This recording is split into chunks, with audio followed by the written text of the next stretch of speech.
تو جانا ایک دم اس کے گلے سے لگ کر رو دی تھی، اور ایک بار وہ رونا شروع ہوئی تو روتی ہی چلی گئی۔ آنکھوں سے آنسو بے لگام ہوتے بہتے چلے جا رہے تھے۔ امید کے کندھے میں، جس سے وہ کس کر گلے سے بھیگ چکی تھی، اسے اس وقت ایک شدید مضبوط سہارے کی ضرورت تھی جو اس کا ہر دکھ اپنے اندر اتار لیتا، اور امید اس وقت یہی کر رہی تھی، جبکہ یارق شاہ اور ذوالنون اسامہ اس کی حالت کو پریشانی سے دیکھ رہے تھے اور سمجھنے کی کوشش کر رہے تھے۔ کافی دیر بعد جب وہ خاموش ہوئی تو لرزتے ہوئے لبوں سے اس کی زبان سے ایک ہی بات نکلی تھی: آخر یہ کیسے ہو گیا؟ یہ سب کیسے ہو گیا؟ ان کا ایکسیڈنٹ؟ یہ بات میری سمجھ سے باہر ہے۔ وہ تو بہت خوش تھے آج کے دن، میری ہی نظر لگ گئی ان کو۔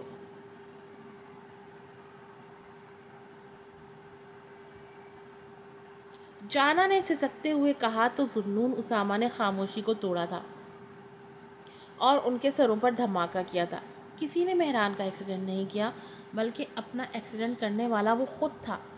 یہ سب اس نے جان بوجھ کر کیا۔ اس کی بات پر سارے صدمے میں گھرے اسے دیکھنے لگے تھے، جبکہ جانا کو اپنی سانسیں رکتی ہوئی محسوس ہوئی تھی۔ اسے لگا کہ اس بدترین حالت کی ذمہ دار وہی ہے۔ اس نے بے شک دعا کی تھی کہ مہران اس کے اور ہمدان کے راستے سے نکل جائے، مگر اس نے یہ تو کبھی نہیں چاہا تھا کہ وہ اس طرح ان کے درمیان سے نکلے۔ اب تو وہ اس سے محبت کر بیٹھی تھی۔ اس کا دل کیا اپنے آپ کو جیتے جی مار دے۔ جو مہران کی اس حالت کی ذمہ دار تھی، اپنی محبت کو کھا گئی تھی، اس کی اپنی ہی بددعا۔ او ماڑا، یہ تم کیا کہہ رہا ہے؟ اس بات کا کیا ثبوت ہے کہ مہران بھائی نے ہی اپنا ایکسیڈنٹ خود کیا ہے؟ اور وہ ایسا کیوں کرے گا؟ پاربینہ نے حیرت زدہ لہجے میں دریافت کیا تھا اور سب کے سوالوں کو زبان دی تھی۔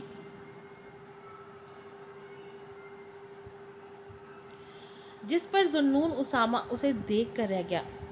لیکن کیوں؟ مہران نے ایسا کیوں کیا؟ جانا بھی کپکپاتے ہوئے لہجے میں اس سے پوچھ بیٹھی تھی: ہوا کیا تھا آخر؟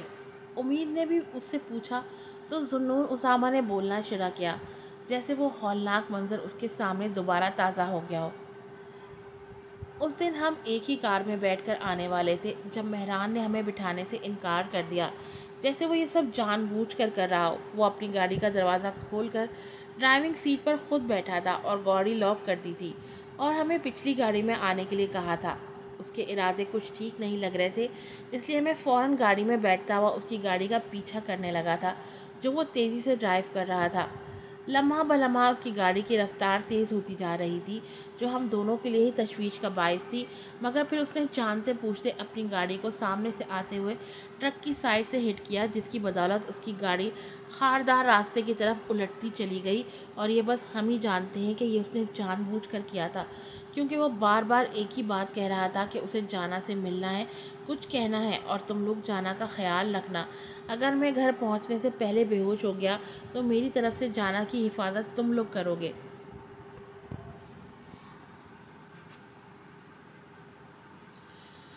مگر ہم لوگ اسے گھر لانے میں کامیاب ہو گئے تھے، کیونکہ وہ ہاسپٹل کسی طور نہیں جا رہا تھا۔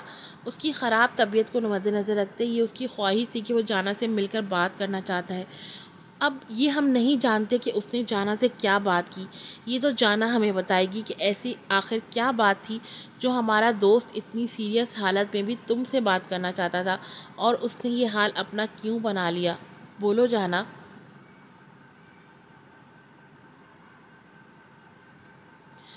ذوالنون اسامہ جانا کو گہری نگاہوں سے دیکھتے ہوئے بولا تو اس کے لب سل چکے تھے، جیسے وہ بہت کچھ کہنے کی چاہ رکھتی تھی، مگر الفاظ تو کہیں جیسے کھو گئے تھے۔ جسم آہستہ آہستہ ٹھنڈا پڑ رہا تھا۔ میں نے کہا تھا نا امید، یہ سب میری وجہ سے ہوا تھا۔ میری بددعا کھا گئی ان کو۔ کتنی بددعائیں کی تھی میں نے مجھ جیسی کمزرف لڑکی نے کہ مہران میری زندگی سے نکل جائے، اور اللہ نے دیکھو میری کالی زبان کو سچ کر دکھایا، اور آج مہران کو مجھ سے چھین لیا۔ اس مہران کو جس کی باتوں کی میں گرویدہ ہو چکی ہوں، اس مہران کو جس کا ایک ایک لفظ میرے کانوں میں گونج رہا ہے، اس مہران کو جس کا محبت بھرا لمس پانے کے لیے اب میں ترس رہی ہوں اور مجھے وہ کہیں میسر نہیں ہے، اس نے روتے ہوئے امید کے ہاتھ پکڑتے کہا اور ایک دم اٹھ کر کمرے میں چکر لگانے لگی تھی۔ سانسیں جیسے کھینچ کھینچ کر لینے کے باوجود بھی سینے تک نہیں پہنچ رہی تھی۔ میں نے مارا ہے اپنی محبت کو، میں نے کیوں چاہا تھا آخر کہ مہران ہمارے درمیان سے نکل جائے؟ کون سا لمحہ تھا وہ جس سے میں نے اپنی اس زبان سے مہران کے نکل جانے کی دعا کی تھی؟ مجھے موت چاہیے یا رب، میں نہیں جینا چاہتی۔ میں زندگی جی کر کیا کروں گی جس زندگی میں میرے پاس مہران ہی نہیں، جو میری خوشیوں کی وجہ تھا، جو میرا ایسا آسرا تھا، جو مجھ پر ہمیشہ سایہ کیے رکھتا تھا اپنی محبت کا۔ اب مجھے کون دیکھے گا ان محبت بھری نگاہوں سے، اس الفت سے؟ آخر کیوں ہوں میں زندہ؟ میں نے آخر کیوں مہران کی محبت سے نفرت کی؟ آخر کیوں میں اس سے، اس کی خوشیوں سے حسد کرنے لگی تھی؟ کیوں میں اس کے ہٹنے کی دعائیں کرنے لگی تھی؟ میں نے اسے بد دعا دی کہ وہ میرے راستے سے نکل جائے، اور دیکھو وہ کتنی آسانی سے میرے راستے سے نکل گیا۔ میں اس کی خوشیاں چھیننا چاہتی تھی اور بدلے میں میری کوئی خوشیاں چھن گئی۔ اب دیکھو اللہ نے مجھے ایسی سزا دی ہے کہ وہ مجھے کہہ رہا ہے پل پل جیو اور پل پل مرو، پل پل پل پل مرو، پل پل تڑپو، یہی تمہاری سزا ہے۔ آج سے ہمدان بھی تمہارا اور میں بھی تمہاری زندگی میں نہ رہا۔ یہ کہہ کر مہران مجھے زندگی میں چھوڑ چکے ہیں۔ آخر کیوں ہوا میرے ساتھ ایسا؟ وہ گھٹنوں کے بل گرتی شدت سے رو دی تھی، جبکہ ذوالنون، اسامہ اور یارق شاہ حیرت کی زیادتی سے پھٹی آنکھوں سے اس کو دیکھ رہے تھے۔ آخر وہ کس بھیانک حقیقت کا انکشاف کر رہی تھی؟ ان کا دوست اتنا بڑا غم دل میں چھپائے اس حالت تک کو پہنچ گیا تھا، اور ان کو خبر تک نہ ہوئی تھی کہ اس نے اپنی اذیت ناک مسکراہٹ کے پیچھے کتنی بھیانک حقیقت چھپا رکھی تھی۔ یہ کیا کہہ رہی ہو تم لڑکی؟ اس بات کا اندازہ بھی ہے تمہیں کہ تم نے ہمارے بھائی کو کتنا بڑا دھوکہ دیا ہے؟ اور اب تم کس منہ سے اعتراف کر رہی ہو اس کو اس حالت میں پہنچانے کے بعد؟ تمہیں ذرا شرم نہیں آئی؟ یارق شاہ غصے سے پاگل ہوتا ہوا اس کی طرف بڑھنے لگا، جب اس کے درمیان میں امید حائل ہوئی تھی، اور اسے سرخ نگاہوں سے گھورتے ہوئے اشارہ کیا تھا کہ جہاں ہے وہیں رک جائے، ورنہ اس سے برا کوئی نہیں ہوگا۔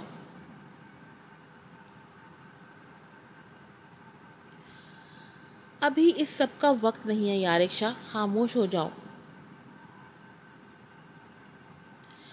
ابھی ہمیں اس بات کا پتہ لگانا ہے کہ مہران بھائی کو اس سب کے بارے میں پتہ کیسے چلا، کیونکہ وہ اس بارے میں کچھ نہیں جانتے تھے۔ امید جانا کی طرف پلٹتے ہوئے پریشانی سے ہاتھ ملتے ہوئے بولی تھی، جبکہ اس کی بات پر ذوالنون، اسامہ اور یارق شاہ دنگ رہ گئے تھے۔ تو کیا ان دونوں کو بھی اس بابت معلوم تھا کہ جانا کسی اور سے محبت کرتی تھی؟ تو تم دونوں جانتی تھی کہ یہ کسی اور سے محبت کرتی ہے، پھر بھی تم دونوں نے اس کا ساتھ دیا۔ ذوالنون، اسامہ نے باربینا اور امید کو قہر برساتی ہوئی نظروں سے دیکھا، جس پر امید لب بھینچ کر رہ گئی اور اس کی طرف پلٹی۔ کیونکہ تمہارا بھائی جیسا دوست اس لڑکی سے محبت کرتا تھا، اس لڑکی پر جان تک وار دینا چاہتا تھا، اور دیکھو اس لڑکی سے وہ کتنی شدید محبت کرتا تھا کہ وہ خود اس کے راستے سے ہٹ گیا۔ مگر تم لوگ حقیقی محبت کو نہیں سمجھ سکتے، جو صرف دل لگی کرنا جانتے ہوں، جو اپنے دوست سے کیا اس کی محبت کو تحفظ فراہم کرنے کا آخری وعدہ بھی بھول گئے۔ امید نے ان دونوں پر گہرا طنز کرتے کہا، جس کی بات نے ان دونوں کی زبان پر تالے لگا دیے تھے۔ ماڑا، آخر کس نے بتایا ہوگا مہران بھائی کو سچ؟ باربینا بھی امید کے قریب آتے بولی، جب پیچھے سے آواز ابھری تھی۔ میں نے بتایا تھا۔ سب اس کی آواز پر ششدر ہوتے دروازے کی طرف پلٹے تھے، جہاں آنے والی کی امید کسی کو نہ تھی۔ کون ہوگا دروازے پر؟ Any gases? آج کی ایپیسوڈ یہیں پر ختم ہوتی ہے۔ خراب طبیعت کے باوجود بہت مشکل سے یہ ایپیسوڈ ڈب کی ہے میں نے، تو آپ لوگوں سے ریکویسٹ ہے کہ ضرور اس کو لائک کریں، اچھے اچھے ریویوز دیں۔ پھر ملوں گی آپ سے نئی ایپیسوڈ کے ساتھ۔ السلام علیکم۔